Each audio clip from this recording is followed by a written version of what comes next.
Hi, I'm John Maxwell. When the top companies in the world are looking for trainers, speakers, and coaches, there's one name that stands above the rest, and that's Maxwell Leadership. Our certified team members have gotten proven results for companies all over the globe, and our reputation, I'm proud to say, is second to none. Some of our members have risen to the top of their profession, including the one you're going to meet today. I proudly introduce you to my friend Bob Fabian Zinka. Welcome to the Leadership and Success Podcast with your host, Coach BZ. If you need to develop into a better leader, this podcast is for you. If you want to achieve a greater level of success, this podcast is for you. His mentor, Dr. John C. Maxwell, said it best: everything rises and falls on leadership. We hope to inspire you today and provide you with an insight that has the potential to positively impact the trajectory of your life. Welcome to the Leadership and Success Podcast.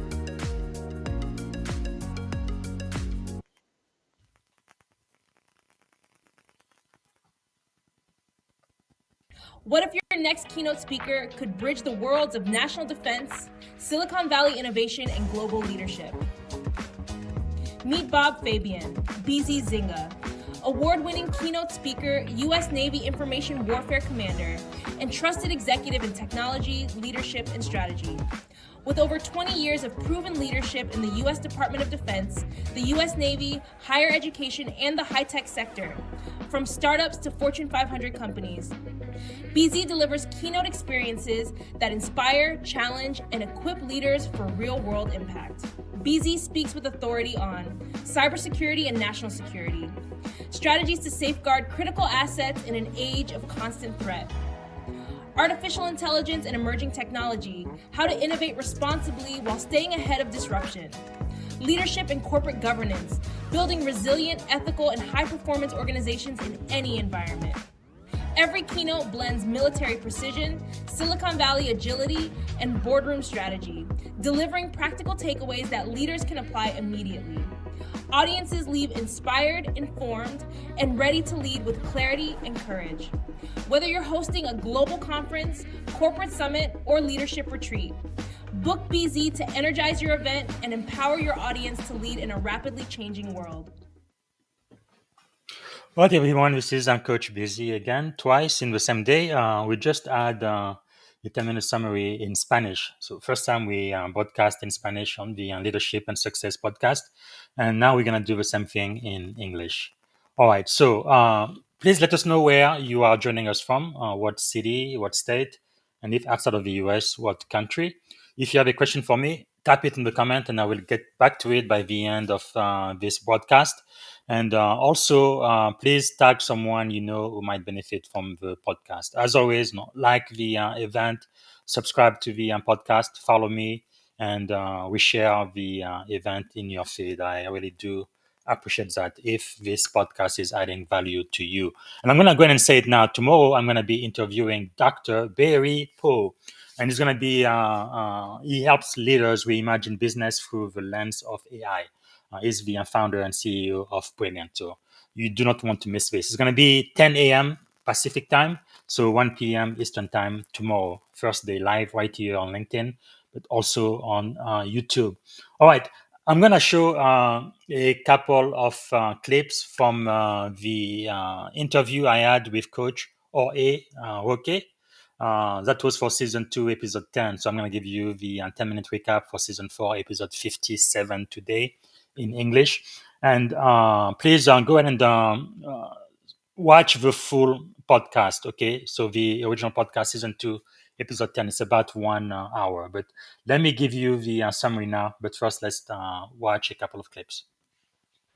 Process and becoming or turning them into non-producing agent into producing agent and teaching them techniques and expertise that you don't get from school. You actually get on working in the field. And suddenly, after a couple of years, these agents that I developed, and at that time I had about 30 agents, they suddenly start leaving one after another, and I became bitter and angry, and I felt betrayed by them. Now, you know that all coins have two sides. So at first, of course, I felt like a victim and I was feeling sorry for myself. Then I started looking why this happened, why it really happened. And it really happened because I was very well intended, but I didn't have the skill to properly deliver and be patient with the process. And on top of that, I did not have the right motivation to give. I was giving with the expectation of receiving a result, but I Mm-hmm. wasn't giving with a full open heart, regardless of the consequences. That brought me into a kind of like sad stage. I don't want to call it depression because it was not, but I was definitely bitter and beat up. And I didn't want to recruit or train anybody else because I didn't want to deal with ungrateful people. But guess what? Mm. When you have a vocation that flows out of you, the desire of helping and mentoring and teaching others and coaching others is something that you cannot resist. And I realized that this is actually my passion, my um, this, the biggest strength that I have in me is actually sharing what I have learned Wow. and the wisdom that I acquired through experience, so I can help these people build up these new leaders. And there was a phrase that struck me really hard from Maxwell, and it was that you always leading, either in a positive way or in a negative way, or by Sure. just doing nothing, still you're Mm-hmm. leading. So, and that's how Maxwell get into my life. I realized that I had to train the trainer, Mm-hmm. fix my heart, clear my mind, line up my intentions so I can actually start delivering the help that I want to so passionately give out, but with Yes. quality, with compassion, with passion too, but with compassion. So, and this has been quite a wonderful journey because I have been learning and opening drawers that I didn't want to open about myself and realizing, oh my goodness, I really have to deal with this. But one more thing that I learned with Maxwell, that in the process of learning. Let's jump right in discussing the journey from real estate to creating a real impact through leadership lessons by Coach Jorge Roque. His background is, fascinating. Born in Cuba, shaped by the American dream, and transformed by failure and self reflection. Right, and it's incredible how Jorge went from being rejected in IT during the dot-com crash to building a thriving brokerage without prior sales experience. His path is filled with unexpected pivots and lots of grit. Exactly. It's like his breakthrough was not just about professional success, but about, leading from the heart. When he realized that giving from a closed hand just bred bitterness, he transformed his approach to leadership. Yeah, that's a powerful point. The idea that you have to serve without expecting anything in return. It shifts the focus from accumulating success to fostering significance. And the pivot from personal accomplishments to empowering others really stands out. Right on. He talks about how real leaders don't simply create followers, they empower, they mentor. The whole idea of turning personal pain into purpose. You know, his pain from betrayal and burnout became a vital teacher. I find it interesting how he describes that transformation. It's his self reflection that turned him from a passionate doer into a compassionate leader. It's like he had this moment where he realized he was trying too hard to fix everyone else without first understanding himself. Absolutely. And that self awareness is key. By employing tools like DSC personality assessments, he uncovered blind spots and recognized that true leadership begins with um, regulating your own internal power plant. Right? I wonder though, don't you think relying on methods like natal chart readings might be a stretch for some professionals? It's that like controversial twist he mentioned. Yeah, that's a fair challenge. While his idea of using natal charts as a third's eye view isn't mainstream, it's his way of saying, if you were designed to be a lamp, don't try to be a broom. It's a poetic, albeit unconventional way of urging leaders to embrace what naturally flows from them. True, it does add a flavor of self discovery. Moving on, his notes on attitude are really on point. He emphasizes that what you input into your mind directly affects your actions and relationships. It's always a choice, especially when it comes to maintaining a positive outlook. Right. And he makes the case that you can't outlead a poor attitude no matter how good your strategy is. That daily renewal of attitude is its own form of leadership discipline, kind of like a mental hygiene routine. And speaking of daily routines, his emphasis on the miracle morning is a game changer. Waking up at 5 a.m., meditating, and getting those small wins down, like making your bed, sparks momentum. It's like setting up a domino effect for success. Exactly, yeah. Those first 60 minutes of your day, as he notes, are crucial, a period where small habits compound over time. It's like each little win builds the foundation for long-term success and self-discipline. I love that idea. Success without significance is empty. Jorge makes it clear that chasing titles for the sake of success isn't the goal. Instead, it's about transforming lives and creating lasting impact. Totally. His mantra, don't be obsessed with being amazing, be obsessed with becoming a gift, really encapsulates that shift from personal achievement to genuinely contributing to others' growth. Yeah, yeah, and it's super relevant for leaders across all sectors, be it in military, cybersecurity, or tech startups. Instead of getting caught up in the chase for titles, the focus should be on raising others up. Right, he talks about that shift very clearly.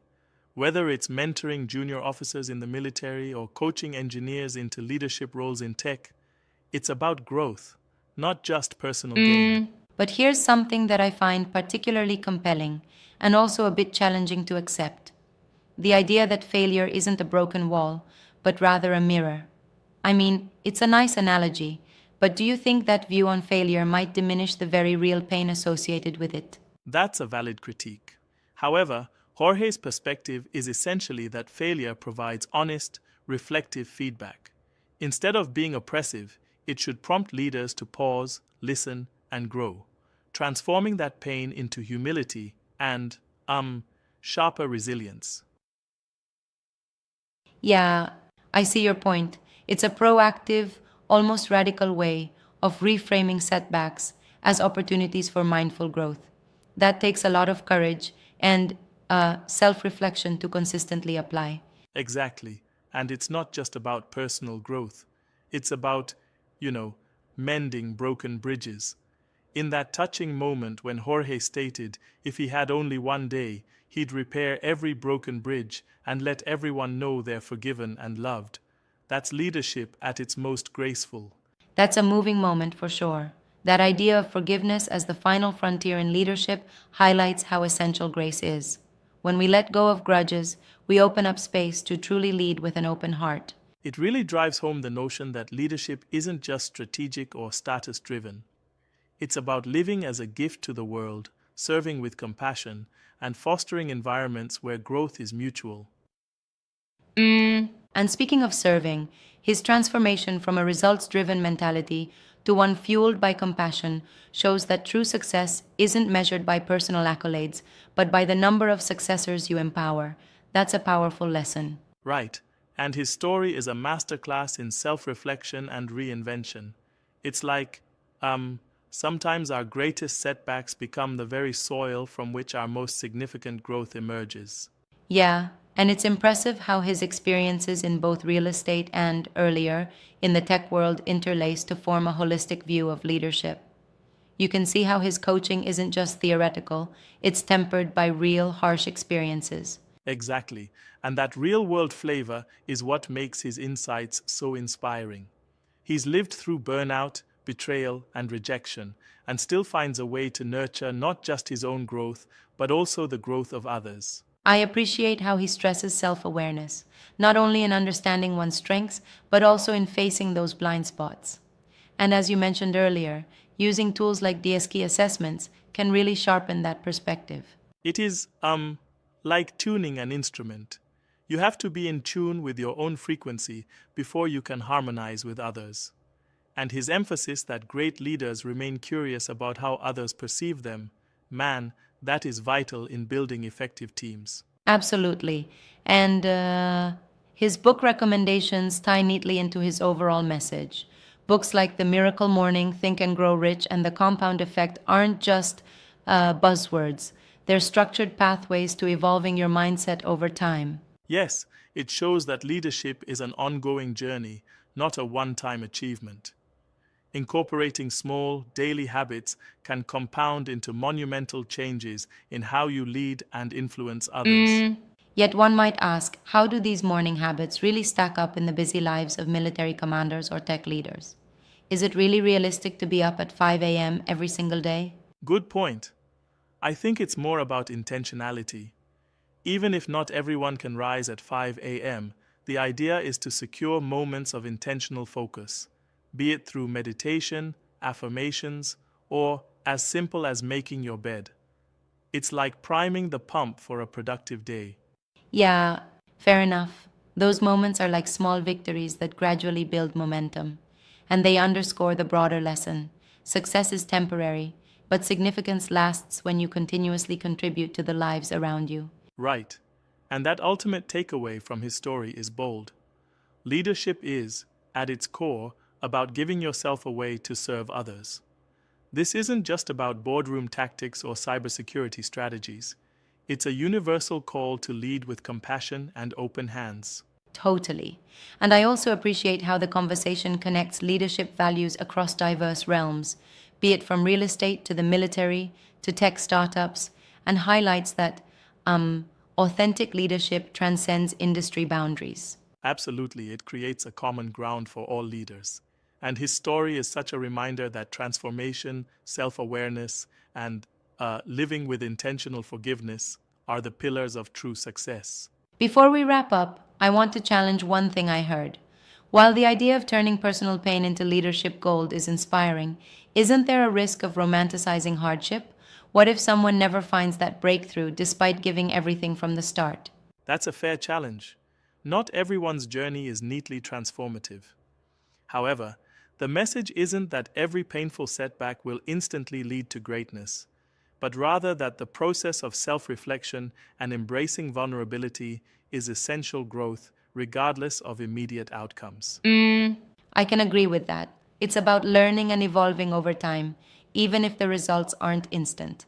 That, in itself, is a testament to resilient leadership. Exactly. And as we think about our own leadership journeys, it all boils down to one question: what legacy of compassion and significance are we building?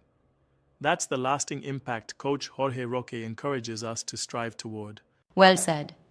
Whether you're leading a cybersecurity team, commanding in the military, or mentoring the next generation, these lessons shine through. Serve authentically, lead with heart, and always, choose the right attitude. Absolutely. And that's our call to action. Embrace discomfort, practice self reflection, and let every setback be a mirror that guides your next breakthrough. Yeah, and on that note, let's take these insights and lead not just for success, but for a deeper, enduring significance in life. Thanks for this enriching conversation. Truly, leadership is a gift meant to be given away. Indeed, it is. Thanks for tuning in, everyone. Let's keep building leaders who not only achieve, but create transformative change. Bye, everybody. This is Coach Busy. Thanks for watching. The first one is, what is the greatest lesson you have learned? What is the secret of your success, you think, Jorge? I said it in half of it in a few minutes ago, and it's basically to be passionate, but also compassionate. Hmm. Both. For example, one of the things that I'm very well known is about my passion, my Yes. energy. But I'm also well known by my lack of compassion when I let my passion take over and not allow room for process to develop the right way. So Hmm. so I used to be very very demanding and very strict, very if you want perfectionist. I like it to be more. It's not perfectionist in the sense of procrastination, but it's perfectionist in the sense that I wanted to deliver the best, most polished result or experience to our clients.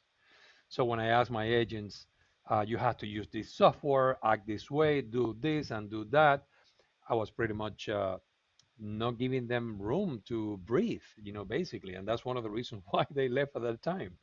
So one of the things that I definitely learned in order to be successful is you definitely have to be passionate and relentless. Absolutely. But you also have to be compassionate and breathe a little bit and let process work. It Mm. can be as you want it all the time, most of the time. You have to actually let people digest what they're receiving. Sometimes you're going too fast. And that's I one of the things that I I love that. believe that that has helped me a lot. Wow. So basically, you do have to prioritize your relationships too, because like even in the military, I've seen Yes, people who are extremely successful. They are go-getters, but nobody likes them because they don't really treat people well, right? They get things done, but like exactly. they have a kind of leaders that would take a whip and get everybody in their frenzy and get them to pretty much go, 100%. But you can't really do it at scale. Like you can't do it for forever, but maybe for a short time, Yeah, yes. But yeah. I would like to add that, you said what would be the secret sauce. Thank you for listening to the Leadership and Success Podcast with your host, Coach BZ. If you like what you heard, please subscribe to our channels and come back for more wisdom nuggets on how you may develop into a better leader and achieve greater levels of success. Leadership is the most critical skill. The world will always need leaders to lead others, deploy the next disruptive technology, or execute a business strategy. You may as well decide on counting yourself among the 21st century leaders. See you right here next time on the Leadership and Success Podcast with Coach BZ.